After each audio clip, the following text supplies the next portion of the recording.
যোৱাকালি সামুগুৰিত আমাৰ দলৰ প্ৰাৰ্থী আৰু আমাৰ দলৰ এজন বিধায়কৰ ওপৰত গুলী চালনাৰো অভিযোগ আহিছে। স্বাভাৱিকভাৱে কংগ্ৰেছ দলেও ক'ব যে আমাৰ ওপৰতো অত্যাচাৰ হৈছে।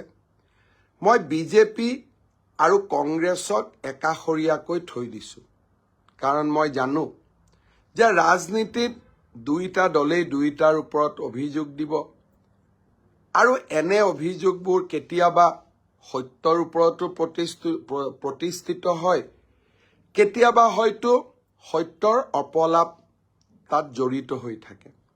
আৰক্ষীক মই অনুৰোধ কৰিছো যে একেবাৰে নিৰপেক্ষ হৈ তদন্ত কৰক, তাত কোনো আপত্তি নাই।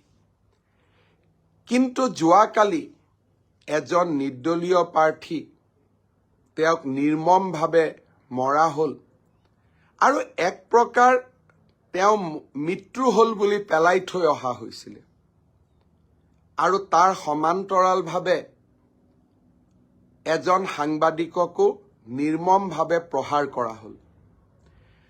এজিপিৰ প্ৰতি অভিযোগ বিজেপিলৈ, কংগ্ৰেছৰ প্ৰতি অভিযোগ বিজেপিলৈ, বিজেপিৰ প্ৰতি অভিযোগ কংগ্ৰেছলৈ। এই দুইটাক মই একাষৰীয়াকৈ থৈছো। কিন্তু নিৰ্দলীয় প্ৰাৰ্থীগৰাকীক মৃত্যু পৰ্যন্ত মাৰপিট কৰা আৰু সাংবাদিকক নিৰ্বাচনৰ নামত মাৰপিট কৰা, এই অশুভ পৰম্পৰাসমূহ আমি অসমত আহিব দিয়া উচিত নহয়। সমগ্ৰ ঝাৰখণ্ডতে এতিয়া নিৰ্বাচন হৈ আছে। আমি সকলোৱে হিন্দী বলয়ৰ কথা কওঁ, কিন্তু যোৱা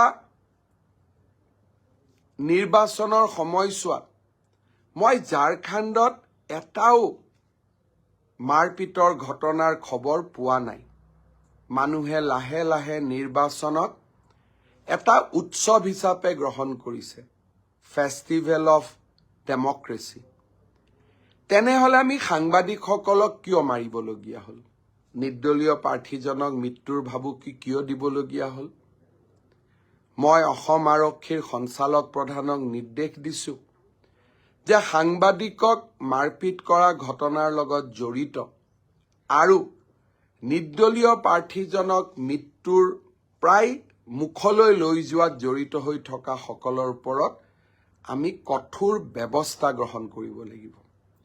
কাৰণ আমি অসমৰ ৰাজনীতিৰ পৰা অপৰাধ প্ৰৱণতাক আঁতৰ কৰিব লাগিব। মই ভাবো অসম আৰক্ষীয়ে এই দিশত গুৰুত্বপূৰ্ণ ব্যৱস্থা গ্ৰহণ কৰিব।